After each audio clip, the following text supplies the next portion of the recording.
Alright, what's going on everyone? Mekkah here, back with another Fire Emblem guide review. If there's another guide you'd like me to take a look at, please post them down below. But today we're looking at Fire Emblem Three Houses guides on Gamerant.com. These were submitted to me by Sohan, aka Boo, an artist that sometimes submits some really cool artwork. I've sometimes showed it off on stream, I've showed it off on Twitter, so go check her out if you haven't already. This guide is horrendous. It's really bad, and the other guide I'm going to show is bad too. Now, before I get into why they're bad, I gotta address this. So, a lot of the old reviews that I've done, the previous reviews, they have been of old guides. Guides from like anywhere between like 2003 and like maybe 10 years ago. They're not very recent. But just because they're old doesn't mean they're bad, and just because this one is new doesn't mean it's good. Trust me on that one. I like to see these reviews both as like an opportunity to like laugh a little bit about how silly, like the kind of pitfalls people fall into, the misconceptions they have, but they're also like a really funny. I think one commenter put it really well when it said they're like a time capsule. They show how people used to think about certain characters, certain games, certain weapons, stuff like that, certain skills. And it's funny to see how we've evolved since then, because I really think the Fire Emblem fandom overall has gotten quite a bit better at this recently. But there's always misconceptions to spread, of course, and this guide is no exception when it comes to that. But this one is like much more recent, obviously, because it's about Three Houses. It was released August the 3rd, 2019. I'm pretty sure Fire Emblem Three Houses released like, I think it's like the 16th or the 26th of July. So that game was like maybe 2 to 3 weeks old by the time this guide was written, and that. I will give it some slack for not knowing everything. The problem is it states things in such a definitive way, even though it's clearly not researched very well, that it's still like I'm not going to give it too much slack on that front. Because if you're going to state something in a guide, you better be sort of sure that it is, and if you're not sure, you should state so. Like Gamerant is it's kind of like a gaming news website. I actually opened up the About Us here, and we're going to check that out first, because there's an interesting point here to make. This is all about like where they came from and who they are. Let's see. Let's see where it is. There they go. Informed analysis. Our writers are gamers, programmers, and industry insiders. Everything we write comes from that crucial intersection of knowledge and fandom, giving you a broader insight than you'll find anywhere else. And then thoughtful discussions. Our opinions aren't the last word, they're just the beginning. We want I didn't even notice they like this is your about statement, come on. We want to generate interesting, fun, troll-free discussions of games and gaming. We're passionate experts. We love gaming, and we want to share that passion with you, and hope to create a space where you can share your thoughts. We love the history of games and can't wait to see where they go next. We're excited to bring our brand of thoughtful and informed opinions. And then we have this little part here too. At Gamerant, we believe that gaming deserves writing that matches its creativity and vitality. We don't just share the same headlines that everyone else does. We strive to provide in-depth content you won't find anywhere else. We don't just tell you what we think. We generate discussions with our in-depth, expert-driven content. So they're basically saying we're not like these other websites. We're not like IGN or whoever. We don't just make headlines. We don't just make clickbait. We want informed opinions. And these articles, as you're about to see, these guides are anything but informed, honestly. So I have two guides that I want to discuss with you guys. One of them is the 5 best things to do on your day off, and the 5 worst. And then the next one is Fire Emblem Three Houses, the 5 best classes for female Byleth, and the 5 worst. Now, right away, I gotta address the format right here. The 5 best things, and then the 5 worst. You know, some people, some YouTubers, they make like top videos, like top 10 or top 20 or whatever, like countdowns. They're like, these are the top 10 worst characters in Fire Emblem, or these are the top 15 best characters in Fire Emblem, or you know, the top 10 worst. I don't know. They have a different format where they go like, okay, so number 10 is best, and then number 9 is worst, and then etc, etc. So they just keep going back and forth between best and worst, which is, I'm not gonna say it's wrong or anything. I mean, at least it's something different. It's just really weird, because I can't even explain it. It messes with the flow of it so much. I think it would work much better if it was at least like top 5 worst and then top 5 best, but instead they go back and forth all the time, which is very annoying. Anyway, so this is a guide on what to do in Three Houses on your day off. So basically when you're exploring, at least that's what I'm assuming. No, it's actually what you do every Sunday. You'll see why I'm saying that right here. But most of it is about exploring. Okay, so let's just read it. There's a lot of things the player must balance when playing Fire Emblem Three Houses, and nowhere is this truer than in your days off. In between fights, these empty days are crucial for getting things done to improve Byleth's capabilities and build your army. But there are some things that are worth doing, and other things that probably shouldn't take much time. Arguably, there isn't anything you shouldn't do, as almost every activity has a purpose and benefits you in some way, but there are things you should be prioritizing over others. So basically they're saying everything is viable, but some things are more viable than others, and you shouldn't spend equal time on everything. Okay, so number 10, best. Now keep in mind, this is not the 10th best thing, this is the 5th best thing, but this is the format they're going with. So the 5th best thing you can do on your day off is sharing meals. Now, again, this is way before the meta game on like exploring everything was developed, and we knew that like the meals was like the absolute best thing to do on pretty much every day off where your students are demotivated even slightly. I still think this deserves a higher place around this, but if the placings of these were the thing I could argue about the most, then I wouldn't even be reviewing this guide, but it's much worse than this. Okay, let's read this part. Most of your days off will be spent socializing with students to establish bonds and raise their motivation levels to maximize their efficiency both in and out of the combat. What efficiency did they need out of combat? Alright. Sharing meals is one of the best things you can do when you have a free day. It's one of the, okay, fine. It's one of the 5 best things. Alright. I agree with this so far. Sharing meals achieves multiple things at the same time. It increases bonds between the students that sit down at the meal. It increases your bond with each student present. It raises their motivation levels. And it gives you experience points. It's a win no matter how you slice it, and definitely should be done as much as possible. When it says it gives you XP points, they probably mean professor level. It doesn't give you battle experience, but fine. We'll call it, I mean, you're the professor, it gives you XP, so it's professor XP, that's fine. Okay, so should be done as much as possible. Yeah, sure. I mean, I wouldn't do it with like people that aren't in your house unless you're trying to recruit them. But okay, so far so good. Actually, not that bad. Worst 9, and again, this is the 5th worst thing you can do on your day off. And also keep in mind, there's like 5 worst things, and then there's also 5 best things above them, and then there may be some unmentioned stuff in the middle. So you can see why I don't like the format, right? Okay, worst, finding lost items. Admittedly, this isn't one of the worst things you can do. 9, worst, finding, okay. And odds are you'll spend time doing it, as turning in lost items to students can dramatically improve your bond with them. Yeah, I think it increases your support points a little bit, yeah. The reason it makes the list is that it shouldn't take priority over other activities. This is the kind of activity you should be doing when you've already done everything else. Finding lost items by exploring the monastery is a great time filler when you have spare action points, but not something you should plan on doing or sacrifice something else for.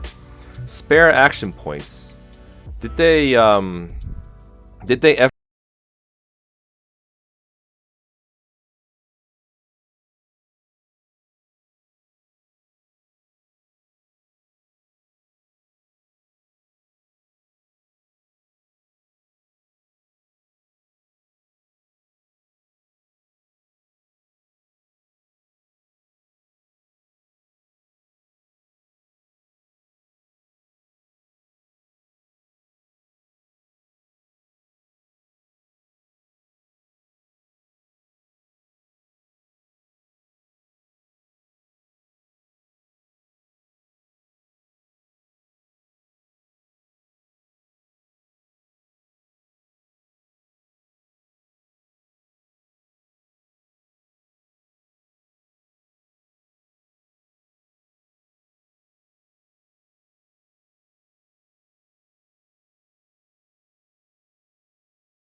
When you're focusing on a particular student to join your army, one of the best things you can do to raise your bond with them is to invite them to tea. Giving a gift can raise a bond by 2 levels, but tea parties raises it by 6. Raise a bond by 2 levels, but a tea party raises it by 6. Okay, I don't know if that like matches with the data mining that I've done, but I'm pretty goddamn sure that we didn't, like, this is about 2 weeks after release, remember? And they know this stuff, and I'm not going to say it's incorrect because I don't know for sure. I'm not this guide. I'm not going to claim things are correct without checking them first. But I have so much doubt about this. But I don't even know what they mean by like raising a bond by 2 levels. All I know is there's like, you can get these hard ups, right? With the arrows, and like one arrow is like, you raise the support a little bit, and then 2 arrows is like, it's really good. And that's when you like gift them something they really like, for example. But it varies a lot between activities. So I don't know how they found this out. They definitely didn't data mine this game, or they would know a lot more than what they do, than what they show in this guide. That's okay. It can be a little tricky as students must trust you first, but once you've built that trust or if it's their birthday, tea is a great way to get them to bond with you. Tea is one of your best networking tools, so use it often. I don't recall perfectly, but I'm pretty sure you can only invite people to tea that you've already recruited. So if you're trying to get them to join you, tea time should be impossible to use, I think. Not entirely sure on this one, but I'm pretty sure the best way to get people to join you is gifts anyway. It's definitely not tea time. Alright, worst. Recruiting professors. Perfect time, professor. I have just received word from the Knights. They've located the bandits. Very relevant image. It has 0 professors on it besides the professor. Professors can be some very strong warriors on the battlefield, and honestly, you should dedicate a little time to getting them on your side. But the reason it's not the best activity for you to be doing is that it's not always clear which professors can be recruited. There is nothing worse than devoting a considerable amount of time to bonding with another professor, only to find out that they're more dedicated to their academia than defending their nations. As stated before, do try to get someone on your side, but don't waste too much time doing so. Okay, so the sad thing is, on a very core part, I relate to this because on my very first Golden Deer playthrough, I spent a ton of time giving gifts to Seteth early on in a monastery, or like fairly early on, because I knew he was really good, and I had no idea how to make him join me. But apparently he just auto-joins you in all routes except for Crimson Flower. So that was a huge waste of time on my end. But you know what a guide could be doing is tell you which professors you can recruit on which route, and that way they would save you time. Now they're basically just giving you vague advice. It's like, you should do this a lot, you should just do this a little, so that if it's actually a waste of time, you've only wasted a little time. That's stupid advice. The guide is an opportunity to tell you who to recruit. And the thing is, it's actually really worth recruiting professors, definitely. It doesn't even cost activity points per se. You can just like give them gifts, and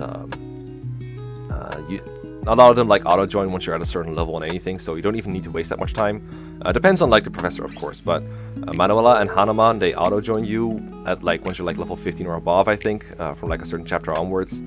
Gilbert auto-joins you in Blue Lions no matter what you do. What's his face? Seteth and Flane join you basically automatically. Well, Flane's not a professor, but you get what I mean, right? So you generally don't need to waste time doing it. Shamir and Catherine are really easy to recruit too. I recruited both in my first playthrough without any effort, really. So this is stupid advice. It's not the worst ever.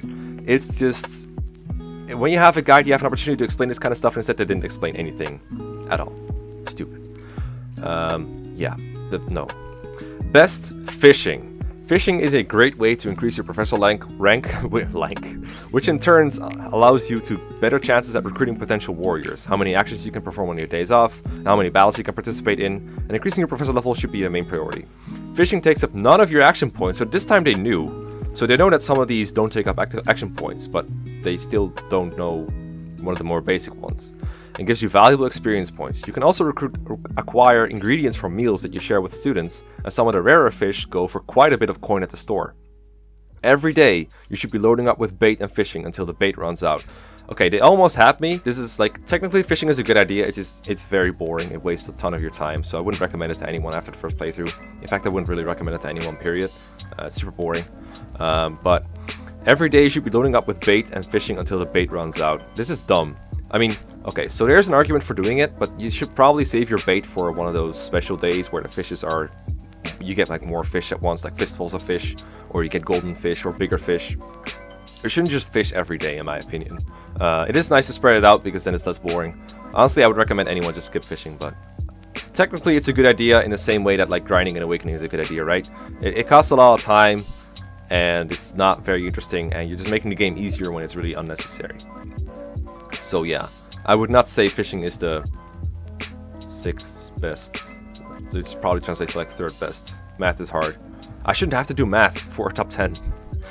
Worst, faculty training. Ah, yes, yeah. Just a reminder that at the very top, they say these empty days are crucial for getting things done to improve Byleth's capabilities, and then faculty training is one of the worst things, apparently. So that is a good start. It seems odd to say that spending time training your character is pointless, but it really is one of the worst uses of your time over the course of the game. Initially, maybe spend some time raising critical skills, but at some point in the story, you'll find it really wasn't that important after all. This article won't spoil why, just know that faculty training is something you'll do on the occasion, on occasion in the beginning and then rarely towards the end of the game. Save your action points for raising your professor level and bonding with students, it will take you much further. So kind of a broken clock is right twice a day kind of thing. But I think they got it reversed. I think early on you don't want to do faculty training at all because you want to get your professor level up, like they're saying. But later on, when you have like spare activity points, you want to start spending them on, like, I don't know, getting flying rank, for example, to get a good flying Byleth. At least I think that's a good idea. Or, you know, training anything you want your Byleth to be. I know that he auto promotes to Enlightened 1, but Enlightened 1 is not his best class ever. It's a pretty good class, don't get me wrong. I just feel like, I don't know. It really irks me that they're like, early on you might do this to train them a little bit, and then you stop doing it. It's like, no, it's probably the reverse. But faculty training isn't even bad. It's actually pretty good, especially later on. When you have like your post time skip, it's like one of the main things to do, in my opinion. Best, gardening. Now, this one I agree with. Gardening is a lot like fishing, but much more rewarding. Every down day, you should swing by your greenhouse and harvest and replant your crops. Harvesting nets you some valuable ingredients for those meals you should be having, and some flowers you can give to students for bonding. Later in the game, you'll start getting access to stat boosters, which will make you appreciate all that time you spend gardening and raising your professor level. In fact, gardening is such an important activity that it should be the very first thing you do the second you arrive at the monastery. I could nitpick this and talk about, you know, some wordings, but honestly this is fine. I think gardening is definitely one of the best things you can do in 3 houses. It's also nice that it's only 1 per day, so it's not like grindy like fishing is. Still, it should be a menu, but that is a different criticism altogether. Worst seminars. At first, seminars seem like a very good idea. Your students receive valuable skills and motivation, while your character also gets some kills under their belt. Oh, some skills under their belt. But the reason this is a huge waste of time is for the fact that other activities simply do more with fewer action points. This is some very vague wording that could have been explained much better, because so far I think we can agree that almost everything we discussed so far, I think everything we discussed so far is something you do when you explore on your days off. Like bonding with students, having tea time, all that stuff. Seminars are not an option for exploring, they're an option outside of exploring, so I don't know why they didn't address this at all. They just say it costs fewer action points.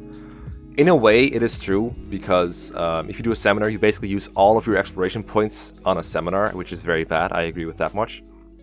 They even explain it very well, but all it took was just saying explore on your day off instead of doing a seminar, because seminar is not something you do during exploration. It's like, it just costs you all your activity points for a whole Sunday, I guess. But let's read the explanation, because it's actually pretty good. A seminar can motivate 6 characters, but sharing a meal with 6 students does the same thing with significantly fewer action points. Those action points you saved can then be spent raising bonds with students and training skills. Although training your own skills isn't that critical anyway, so you can just dump that time into the students even more. Fuck you. It doesn't hurt to participate in the seminar, it's just a waste compared to other activities, yeah. I do think that seminars are actually better now that everyone knows the game and they're bored of exploring, so you can just seminar if you don't want to... you can seminar to get a bit of extra skill on your students, while also raising your motivation for the auto-tutoring. If you're just trying to get through months fast while still learning a lot, seminars I think are a pretty good idea. Yeah, but I agree seminars are overall pretty bad if you want to optimize your playthrough. I agree with that. But the wording on this is just all over the fucking place. Best, recruit students. Have you ever spent an activity point on recruiting a student? Is that something you can do? It's more like the other things you do result in recruiting students, but it's not really something that it's okay, anyway. This is the single most important thing you should be doing on your time off, and all your activities should be geared around this goal. Your army requires strong fighters, and the more students on your side gives you more options. And the more students on your side gives you more options to choose from in the upcoming battles. Man, this is some top tier journalism right here. You can tell someone really proofread this shit. You will also find that at a certain point in the story, you'll be grateful for every last student you recruited. So get busy chatting, gifting, and headhunting students from other schools. Not even classes, other schools too. You'll appreciate that effort at that critical point in the story. So I'm guessing they're referring to the part where you fight half the students you don't recruit, regardless of your route. I think since this guide is made for first time players, I honestly think this is not true. I think you should recommend people just recruit who they like and leave them aside, because the other battles in part 2, they become much more anticlimactic and much more boring when they replace the recruit students with generics. It's much more fun. Well, not fun, but it's just a really cool part of 3 houses to fight the students that you've interacted with in a monastery before. I thought that's Like, Three Houses plot doesn't move me very much, but that is one part that sometimes hurts when you hear like the death scream when you kill like a student or something. It's kind of sad, and I think you shouldn't take that away from first-time players. I know that some people, when they got this game for the first time, they were like, I gotta recruit everyone, I don't want to kill anyone, no. But that just removes like half the tragedy from this game, and I think that's unnecessary. But, I mean, that is subjective, but I think you're ruining it by doing that. And also, the idea that you want to have a bunch of different strong fighters for battles, this game is so investment heavy on your students, and like it has so much stat inflation that recruiting different students doesn't really give you all that many more options in the battlefield. It's much better to focus on a small team than to like have like 20 different units that you haven't really trained very much. I mean, you'll probably beat hard mode anyway, and units do get all leveled a bit, but I think we can agree that like a student that you recruit, like if I recruit like Lawrence at level 10 or whatever, I can't just field him in chapter 12 and expect him to do good, you know? If I haven't trained him, he's going to be worse, even if he's like somewhat better geared for the specific enemy types he's facing, but generally that's not a thing in Three Houses. There's not even a real weapon triangle, especially not in your first playthrough. You're not going to play Maddening on your first playthrough, so there's no weapon triangle. At least on Maddening, they all have like the breaker skills, which kind of returns weapon triangle, but generally you do not need to focus on like different like class by class kind of bullshit. You don't. And this is the worst. This is actually the worst. Wasting time on motivated students. Not even like not motivated students, just motivated students. This is the only activity in the game. This is an actual activity. Wasting time on motivating students is an activity. Like, you remember that menu in Three Houses where you're like, you can pick between Explore and Battle and Seminar and Rest, and wasting time on motivated students? Yeah, I remember that. This is the only activity in the game that can be firmly stated as an absolute waste of time and should never be done. There are only so many action points your character has on your days off, and only so many things that can come as a result. Spending any of that time or energy on students that are already motivated is an absolute waste of resources. You are literally throwing away action points and money by doing this, so don't do it. You know, I would actually buy this. Here's the problem though, they put a fucking picture of the tutoring here, where it's actually important that you tutor the people who are motivated. So now it's almost like they're saying don't tutor motivated students. So this is some really informed journalism right here. This is like top tier, like IGN, like eat your heart out. This is, wow, I'm really glad they told me to not waste my time on motivated students, man. Like, what if I want to like bond with them further or something? I don't know. What if I want to raise my support ranks? What a fucking stupid ass guide. Anyway, let's take a look at the next guide. Alright, so now that we know how Gamerant spends their time on their day off, it is time to look at Fire Emblem Three Houses, the 5 best classes for female Byleth, and the 5 worst. Yes, they use the same dumb format for this guide too. At the beginning of the game, the player is given the option to make Byleth a male or a female. By and large, the choice is cosmetic, but there are some minor benefits to choosing either gender, especially when it comes time to deciding which class characters you want to roll with.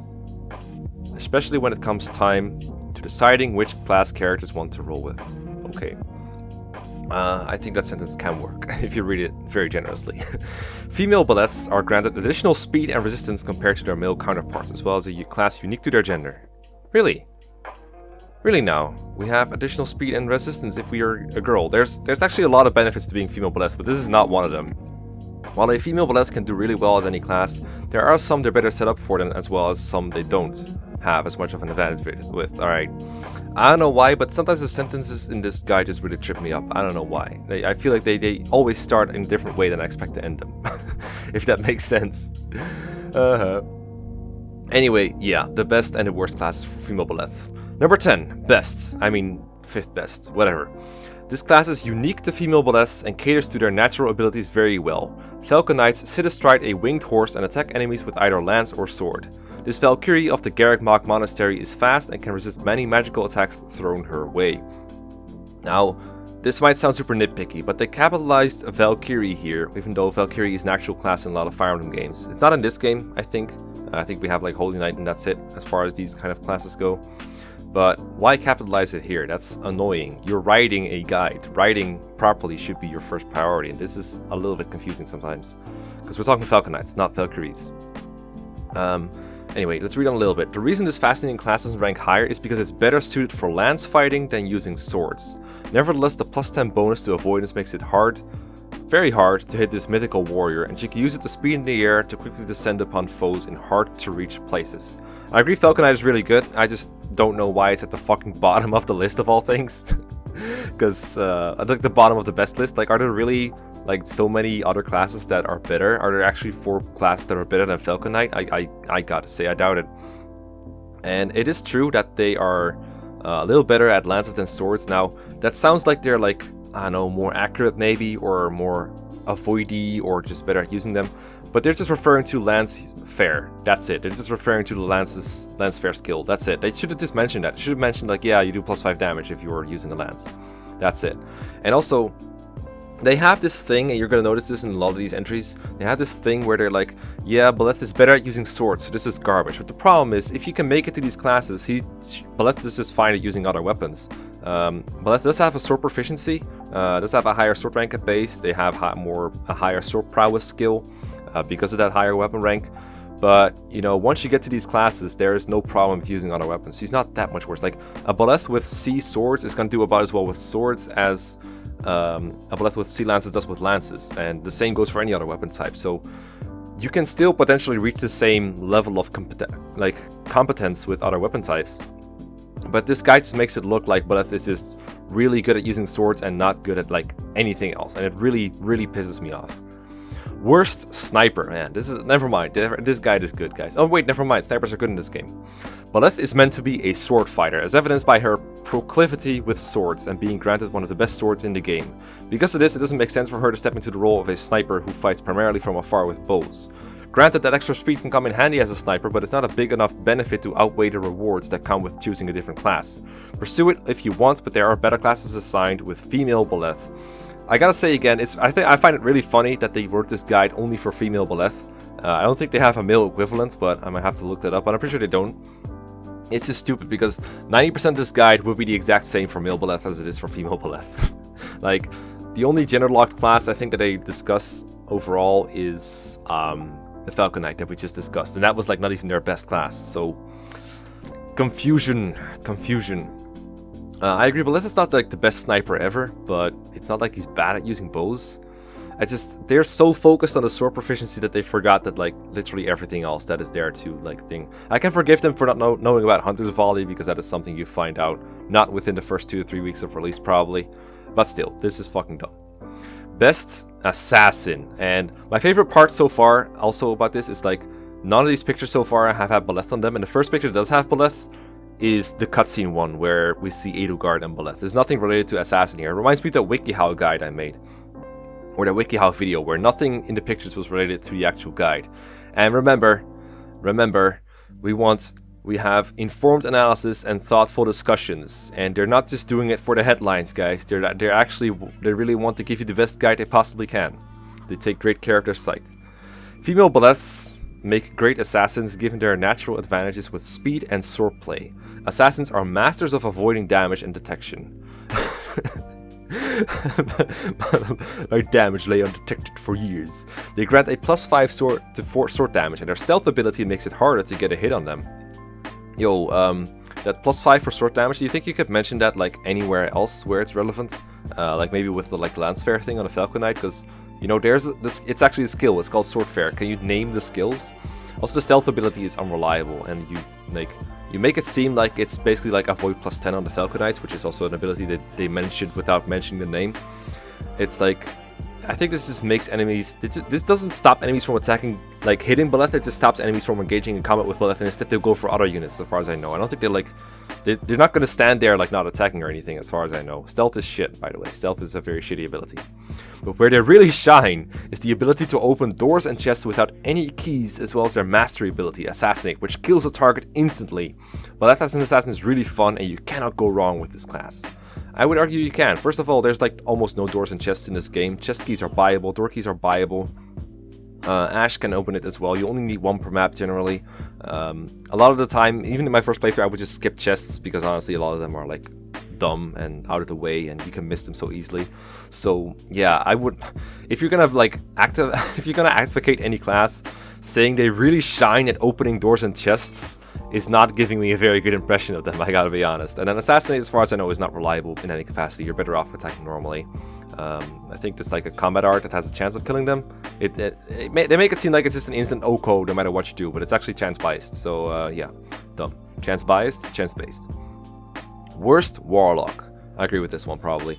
Byleth was never meant to dabble in the dark arts. This is apparent with her lack of magical affinity or natural boosts. That isn't to say she couldn't be a wickedly powerful warlock, just that there are better uses of her time and training.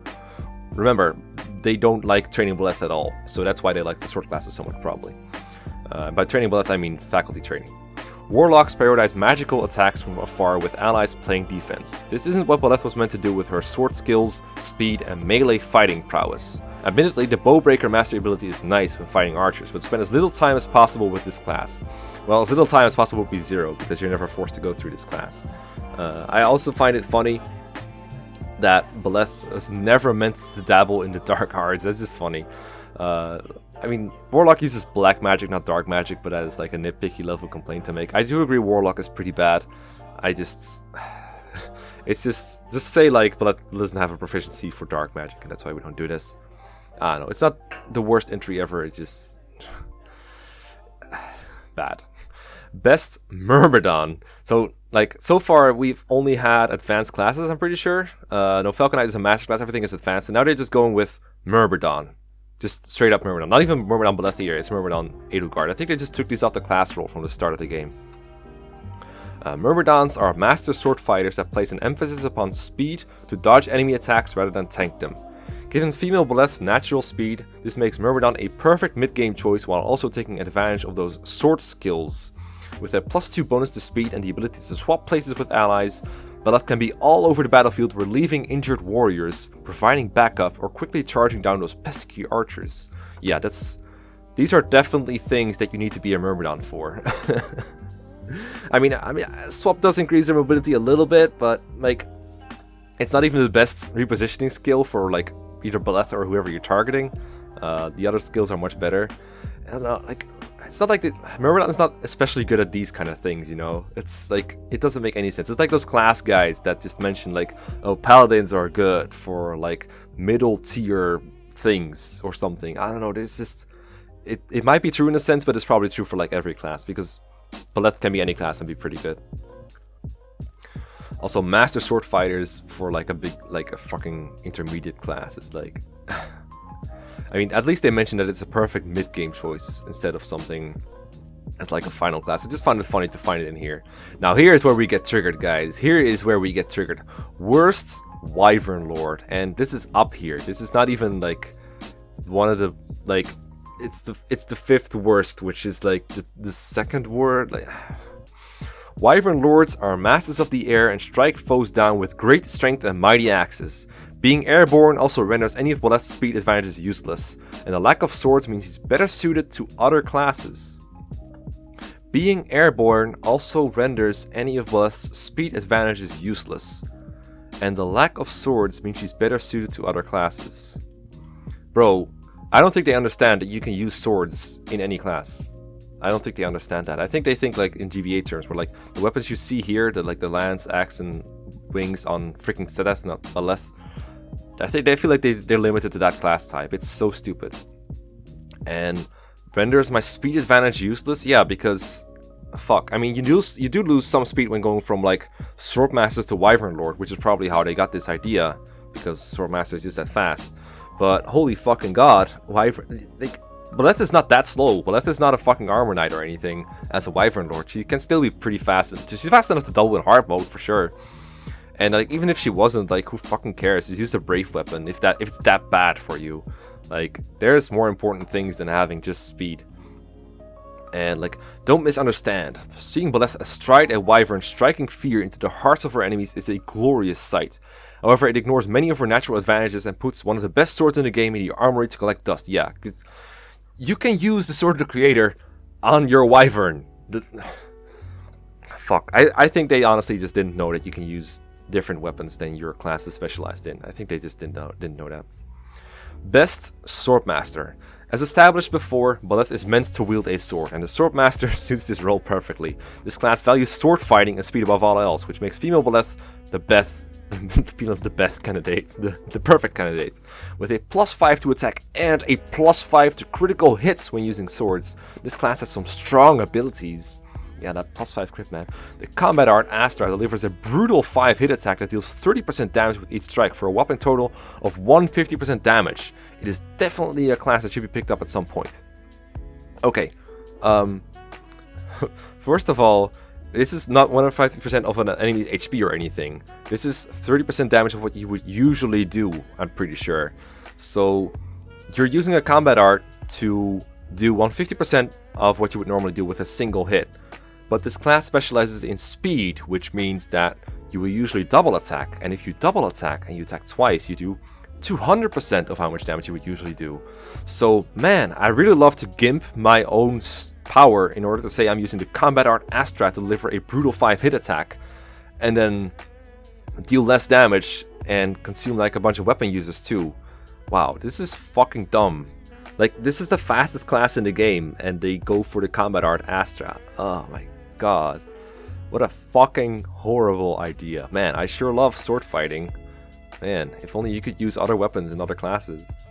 Worst Paladin. They're really trying hard to trigger me right now. Paladins are warriors who rely upon strength and armor to see them through a battle and have no use for speed. In fact, this class will actually lose speed over time, which is directly contradicting the advantage female Byleth has in the first place. Okay. This is not, like, I know Paladins are a little bit slower than most classes. I know they have a speed penalty for mounting that you can negate by dismounting, by the way, if you really wanted to. They have, like, lower speed growth. They do not lose speed over time. They do not get worse speed as they grow. They lose some speed as they reclass. Fair enough, but they do not lose speed over time. This is not negative growth. The other issues with choosing Paladin is that they rely upon lances to fight and have no benefits for swords. Sure, that 50% damage reduction against bow and magic users is pretty handy, but you will lose a ton of speed getting it. I'm pretty sure this is talking about the Aegis skill that they learn when they master it. Man, it would be really bad to like actually check what the skill is called instead of just, because if you list it like this, then they're basically saying, yeah, when you're a paladin, you get 50% damage reduction, whereas it really is like a skill percent activation rate or something. I'm not sure, but I'm not the one writing a guide here. I'm just saying, like, check your fucking facts before you write a fucking guide. Lose a ton of speed getting it. Yeah, no. The impact it has on your speed is not that big. You can reclass out of paladin later, and you won't have lost much speed compared to if you have been in a different class to begin with. Fuck. Best Enlightened One. This is the class for Byleth and Byleth alone. Without spoiling anything, this chosen class becomes available during the story and is the single best class for Byleth to grow into. It grants a +5 bonus to attacks with sword, nullifies attacks with sword. Can you proofread your guide? Nullifies damage dealt wet terrain. Wow, that's an important thing right here, that we don't take fire damage. There's a nice spread of stat growth. Hey guide, what is stat growth? I have no idea what you mean by this because you didn't explain it, and I'm new to Fire Emblem. Like, they didn't mention this before anywhere else, so since when is this important? Yet the main perk of this holy class is the Sacred Power mastery ability. Sacred Power causes all allies near Byleth to receive a +3 boost to attack damage and -3 to damage received. Your units will rally around this beacon of hope on the battlefield, and she'll be a powerhouse of a character. Okay, so I'm pretty sure Sacred Power only works for adjacent allies, so imagine that. You're a Byleth with like your strong sword, you want to kill stuff, but you have, in order to take advantage of Sacred Power, you have to put people all around her, because everyone needs to rally around here, and then Byleth won't attack anything, because she's being blocked from like all the one-range enemies, so you won't get any use out of those strong attacks with sword. Unless they attack her while she has like the Sword of Creator equipped, I guess. That will work. I do like Enlightened One, actually. I think it's a pretty good class. It's not the best by a long shot, but yeah. I mean, I like Enlightened One because it's basically like a master class that you don't need to study for, so you can focus your activity points on doing other things besides doing Byleth. It's not a bad class. I like how they didn't mention at all that it can use magic, though. It actually, like, Byleth actually has a hidden talent for faith magic, so you can heal with this class, and then you also have you just have access to reason magic. Basically, it's pretty cool. It's a pretty versatile class, but they only focus on swords because otherwise it would like collect dust in an armory or something. Worst Fortress Knight. Now, this is one I can agree with. This is one I can agree with. Fortress Knights are warriors that rely upon thick armor, and lots of HP to survive attacks. These juggernauts are meant to defend other weak units while wielding heavy axes in battle. While female Byleth can certainly step into the role of Fortress Knights and do well, it stifles her main advantages. These warriors don't use swords and suffer heavy losses in speed over time. Sure, the 50% damage reduction against weapons is a great mastery ability, but you'll need it because Byleth will not be as skilled at dodging attacks and moving across terrains as she once was. You know, as much as I've been ripping on this guide, this is probably a mostly fair entry. It's not a bad entry for Fortress Knights per se, and I think it's definitely one of the worst classes for Byleth. This is by far not the worst entry. Everything before this, though, was pretty goddamn bad. I've never seen a Three Houses guide worse than this one. God damn. Whew. Okay, well that's all I have to say about these Gamerant guys. As far as I can tell, these are not very original insights, informed analysis, or thoughtful discussions. This is just straight up writing a guide quickly because the game just came out and you have to have guides on your side to get clicks. And you don't even bother doing research on like the most important stuff. This is a very, very bad pair of guides, and it gave me a very bad impression of Gamerant overall. So I'm sure right now everyone knows better. It's easy to laugh at this because like it was obviously rushed and everything. Clearly Ben Baker, and who wrote this other one? Ben Baker, yeah. This person didn't really write like that deep of a guide. It was never meant to be a time-proof guide, I guess. I just feel like if you're going to write a guide, you should at least put disclaimers in here saying that the information is still being gathered, so not everything might be accurate. That's like the least you can do. If you're going to say something like this doesn't cost activity points or this does cost activity points, you should be sure on that kind of stuff because you're writing a guide. People will refer to your thing. And then, last but not least, if you're going to publish a guide, make sure someone proofreads it, because I just found so many stupid errors in this that it makes me question, like, how professional are you really? How professional of a writer are you really when you write this kind of stuff? But yeah, let me know what you think of their top 5 best things and top 5 worst things. And if you have any other guides you want me to take a look at, post them down in the comments below. And I will see you next time for another guide review. Peace and goodbye.